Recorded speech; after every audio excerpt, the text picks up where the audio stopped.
Skill house पेश करता है TRS clips. Enjoy the knowledge.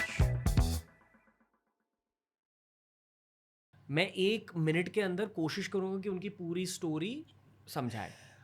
जन्म होता है एक बहुत ही मशहूर और प्रिविलेज बंगाली फैमिली में। कटक में। बहुत सारे भाई बहन थे कटक में। बहुत अच्छी एडुकेशन मिलती है इन्हें। स्वामी विवेकानंद, रामकृष्ण परमहंस का इन्फ्लुएंस रहता है उनकी लाइफ में। फिर goes to England, backs out from becoming an ICS officer, comes back, Congress join करते हैं, doesn't fully agree with Mahatma Gandhi. 20 साल का एक पॉलिटिकल करियर रहता है उनका, जहाँ बंगाल में इन्फ्लुएंस बढ़ता है और फिर देश में इन्फ्लुएंस बढ़ता है। फिर फाइनली जब वर्ल्ड वॉर 2 की अनाउंसमेंट होती है तो तभी के वाइस रॉय कहते हैं कि हाँ, इंडिया के ओर से भी मैं कह रहा हूँ कि India is a part of this war. वो नाराज़ हो जाते हैं। He goes to Europe in 1941। वहाँ वो कोशिश करते हैं कि जर्मनी के सपोर्ट के थ्रू इंडिया के फ्रीडम स्ट्रगल में हेल्प हो जाए। वहाँ कुछ देर रहते हैं, सही सपोर्ट नहीं मिलता।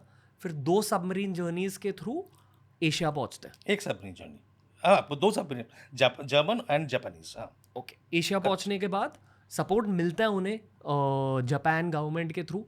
He creates INA, Azad Hind फौज। उसकी खुद की एक कहानी है।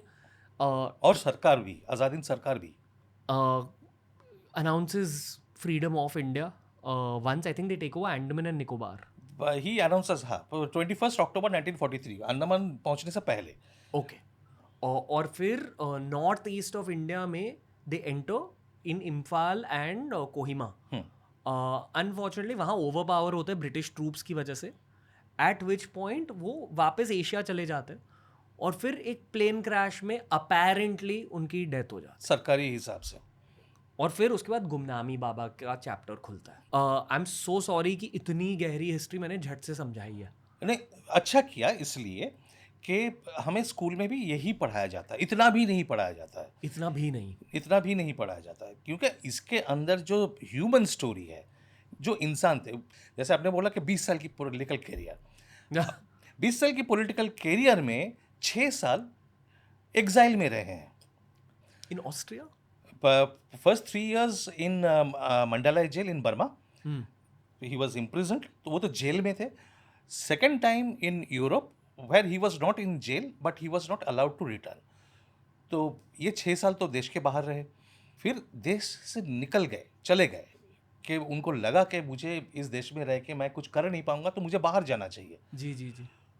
तो ये रातों रात डिसीजन का वो नहीं। मैंने जब हम लोग जब बात कर रहे थे डिस्कशन शुरू होने से पहले, कि मैं आपको बता रहा था कि वो प्लानिंग प्रोसेस जो था, कि जाना है 1941 जनवरी में, वो 16 जनवरी की रात को निकल गए, ठीक है ना। तो लोगों को ये बताया नहीं जाता है, लोगों को ये पता भी नहीं था, ज़्यादा लोगों को पता भी नहीं था कि कैसे डिसाइड किया, कब डिसाइड किया कि जाना है। बहुत लोगों ने बहुत स्टोरी, तो मैंने जब आर्काइवल डॉक्यूमेंट्स निकाल के, हमारा खासियत ये है कि अनुज और मैंने जितने भी किताबें लिखी है, हमने पहले डॉक्यूमेंट्स निकाले हैं जो सीक्रेट और क्लासिफाइड था, फिर उसके बेसिस पे लिखे हैं। कि बाहर जाने का प्लानिंग उन्होंने बाहर जाने से 1.5 साल पहले शुरू कर दिया था। लोग भेजे रेकी के लिए, रूट रेकी के लिए। एक टीम गया अफगानिस्तान की through, north west frontier province से। दूसरा टीम गया साउथ चाइना कोस्ट, जापान से। वापस आए, इनको रिपोर्ट किया, डिस्कशन हुआ। ये सारा 1.5 साल से चल रहा था planning. 1 minute sir. Theoretically public knowledge ये है कि जब वो वाइस रॉय ने अनाउंस करा कि इंडिया भी हिस्सा लेगी वर्ल्ड वॉर 2 में, तब वो नाराज होकर चले गए। आप कह रहे हो कि उन्होंने वो मोमेंट प्रिडिक्ट करी थी।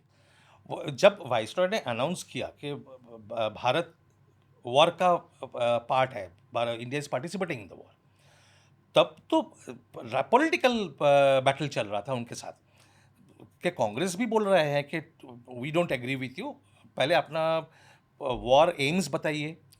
अंग्रेज सरकार को बोल रहे थे कि वॉर एम्स आपका क्या है, वो बताइए पहले, भारत को क्या मिलेगा इसमें हिस्सा होके, वो बताइए, फिर हम देखेंगे कि क्या कर सकते हैं। सुभाष बोस का कहना ये था कि हमें इतना सब बात करने की ज़रूरत नहीं है, हम इस जंग के हिस्सा नहीं है, और अंग्रेज़ के ऊपर हमला हुआ है, the Britishers are on back foot, ये हमारा अपॉर्चुनिटी है, लेट अस हिट नाउ। अभी मास अपराइजिंग करेंगे, मास मोबिलाइजेशन करेंगे और we will throw them out of the country because they are busy somewhere else. तो गांधी जी के साथ जो basic fundamental on principle disagreement हुआ, सुभाष बोस के हिसाब से ये लोग हमारे ऊपर राज कर रहे हैं फॉर 2 सेंचुरीज, हमें इसको निकलना है, that is our end goal, हमें आज़ादी चाहिए and this is the right time to attack. Gandhi ji ने बोला कि नहीं नहीं, they are in danger, let them finish fighting their war, उसके बाद this is not the right time to attack, this is not the right time to go aggressive on them. एक minute, ये सुन के ना सर, अभी I know कि बहुत सारे न्यूट्रल लिसनर्स ये मानेंगे कि ये एक राइट विंग नैरेटिव है। इसमें राइट विंग का क्या है? No, no, ये I'm तो not. रिकॉर्डेड फैक्ट्स है। I'm not accusing you, sir. I'm just telling you things that have happened with us. कि देखो, हाल ही में ही हमने डॉक्टर B.R. अम्बेडकर पे एक एपिसोड करा था Okay. नरेंद्र यादव सर के साथ। ओके, वहाँ भी गांधी जी की बहुत बुराई हुई है। मैं न्यूट्रल हूँ, मैं ऑब्जेक्टिव ट्रूथ जानने की कोशिश कर रहा हूँ। Let me take this opportunity to answer an unasked question. Mahatma Gandhi को फादर ऑफ द नेशन किसने कहा? सुभाष चंद्र बोस। तो अगर बुराई करते, वो अगर बुरा मानते तो फादर ऑफ द नेशन तो नहीं कहते। ओके। तो ये हमारा प्रॉब्लम ये है कि हम सबको ब्रैकेट में डालना चाहते हैं। जी। नुआंसेस हम इग्नोर करते हैं नुआंसेस, और जहाँ पे डिसएग्रीमेंट देखते हैं उसको बुरा कह देते हैं। जी जी जी। सुभाष बोस का ये बहुत क्लियर, शुरू से एकदम अपने पॉलिटिकल कैरियर के एकदम शुरुआत से गांधी जी के साथ उनका कोई पॉलिटिकल एग्रीमेंट नहीं था। अप्रोच अलग था, ये गांधी जी को भी पता था, ये सुभाष बोस को भी पता था। इसके बावजूद he had great personal regard for Gandhiji. He had great appreciation for whatever Gandhiji did for organizing the Congress movement in our country. Congress एक एलीट ऑर्गेनाइजेशन होता था, साल में एक बार मिलेंगे, 2 बार मिलेंगे, रेजोल्यूशंस पास करेंगे, अपने बीच में लड़ाई करेंगे और फिर 1 साल के लिए गए। ये था।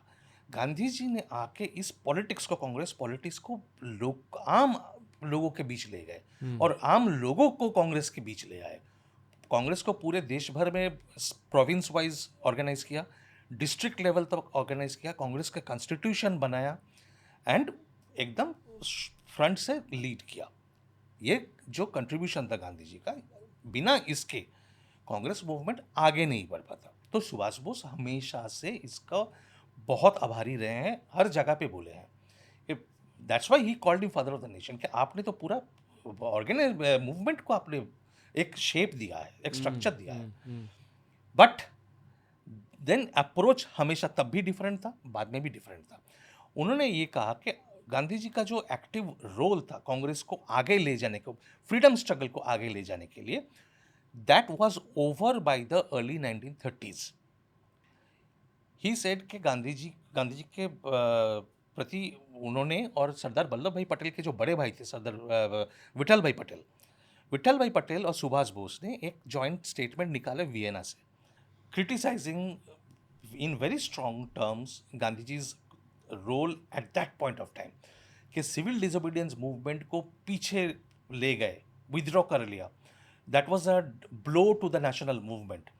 एंड अचानक से वो जो अंबेडकर के साथ जो डिस्प्यूट उस टाइम पे इरप्ट हुआ, just after the round table conference 31-32 के कॉन्फ्रेंस के बाद, उसके ऊपर इतना फोकस लेके ही सेड कि ये तो ठीक है, आप जो कर रहे हैं वो ठीक है, बट देन इसके लिए आप नेशनल मूवमेंट को क्यों डैमेज कर रहे हैं? There is no reason to take back the national movement. ये पूरे देश की बात है, आप एक दूसरे टॉपिक पे अपने आप को कन्फाइन रखना चाहते हैं, रखिए, बट उसके लिए इसको क्यों हार्म कर रहे हैं? तो देन दे सेड कि अभी जो हुआ है, जिस हालत में पहुंचा है, ये national movement should pass on to the hands of the younger generation. तो ये इसके बाद he had the same attitude and Gandhi ji also started disliking him from there.